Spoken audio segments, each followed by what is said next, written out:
There's this guy who has two dogs, and he's walking his dogs, and somebody comes along and says, "Hey, those are great dogs. What are their names?" And the guy walking the dog says, "Rolex and Timex." And the guy says, "Well, that's kind of strange names. Why those names?" And the guy says, "Because they're watchdogs.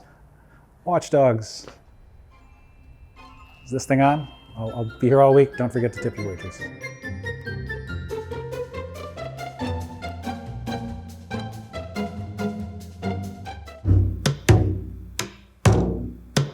Hey Hodinkee, my husband loves the gold Cartier Américaine, and I want to get him one as a surprise gift. But there are so many different versions, and I'm embarrassed to say that to me they all look the same. Could you please recommend a model? Which one would you buy if you were in the market, and why?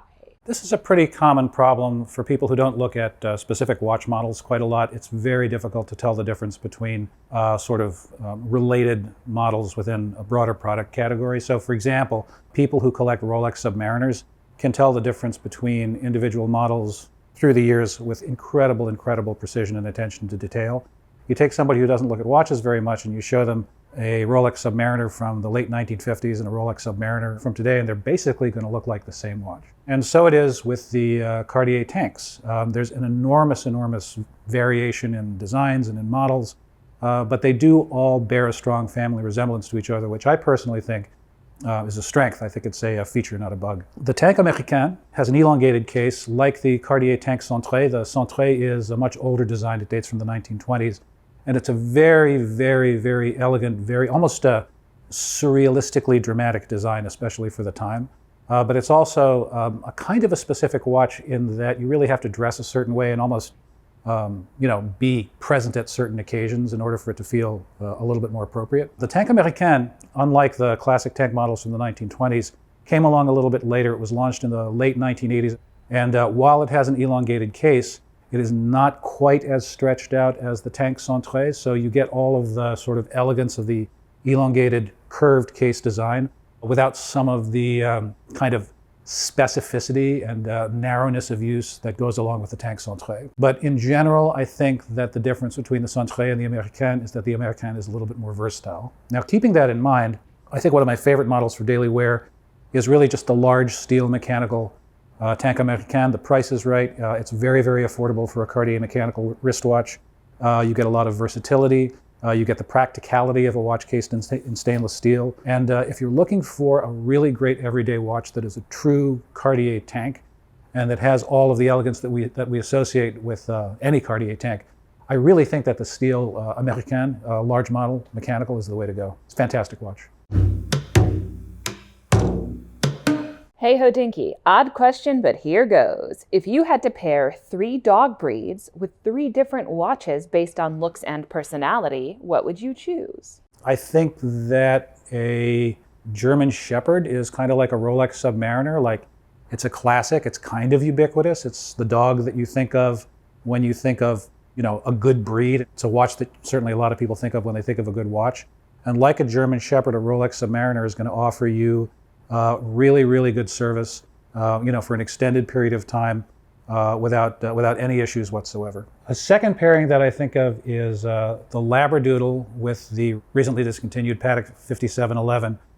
They both have great qualities. They're both popular for a reason, but the Labradoodle, like the 5711, is also something of a hype breed.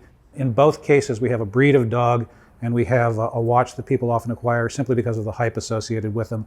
One of my best friends has a Labradoodle. She's a beautiful dog, so don't come at me in the comments. The third thing that I think of is just like a really good rescue dog in association with the Seiko Prospex dive models. Like, the price is right. You're not going to part with a lot of money in order to get something terrific. You have a huge variety to choose from, and you're going to get something that repays your attention and a really minimal expenditure with a tremendous amount of loyalty and good service. Hey Hodinkee, is it harmful to leave a chronograph in any stopped position for long periods of time? On the other hand, what if I leave it running all the time? When a chronograph is stopped, the chronograph train is not running, no gears are turning, there's no motion happening, so there's no friction.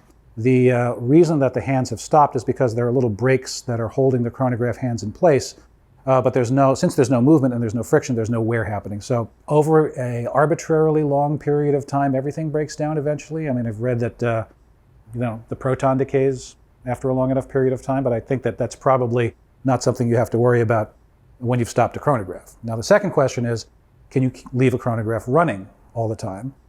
And that's a much more it depends answer. It depends on the kind of clutch that the chronograph has to a certain extent. A vertical clutch chronograph is designed in such a way that there's very little extra drag on the movement. There's very little extra, sort of action going on in terms of additional gears when the chronograph is running.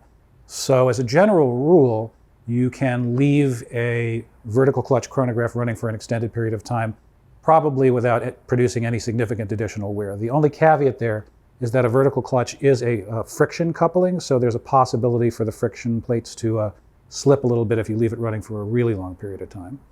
With a classic lateral clutch chronograph, you have gears meshing laterally. Now those gears are really not designed to run indefinitely in an engaged state. They don't have the beautiful sort of epicycloidal shape of classic gear teeth in a watch movement.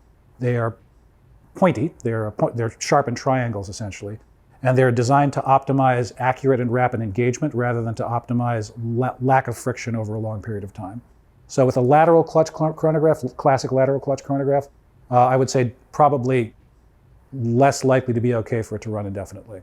And also, of course, every time you start a chronograph or any other complication, you do see a drop in balance amplitude because their energy is being parasitized from the main going train and from the mainspring. This can mean a drop in balance amplitude, but in a watch that's kept properly wound, practically speaking, that's not much of a problem. Then I would say, if you're looking for practical advice, the answer is fairly simple. No, it's not harmful for a chronograph for you to leave it stopped for an extended period of time. For leaving it running constantly, I wouldn't do it with a classic lateral clutch chronograph. I wouldn't worry about it all that much if it were a vertical clutch chronograph. Hey Hodinkee, some watchmakers claim a 100-meter water resistance and yet do not have a screw-down crown. How is this possible? Intuitively, you would think that a screw-down crown would be more or less a necessity for any kind of serious water resistance. It helps, it definitely helps, and not for nothing are most watches with significant water resistance, 100 meters, 200 meters, 500 meters, not for nothing are most such watches equipped with a screw-down crown. Now, that said, a screwed-down crown alone is not going to save you. It's a great way of ensuring that there's a tight seal, but the actual resistance to water does not derive from the screw-down crown. It derives from the seals and gaskets that are associated with the crown and with the crown tube. While it's nice to have a screw-down crown, it's not absolutely necessary, and the truth is, if the gaskets are gone, it doesn't matter whether your watch has a screw-down crown or not. You are going to get into trouble if you take it diving.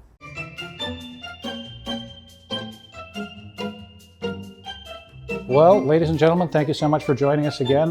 That's the show. It's been terrific as always, answering some of your questions, so please keep them coming. My producer just told me that I don't have to say like and subscribe this time. It feels it's getting kind of repetitious, so let's just take that as read.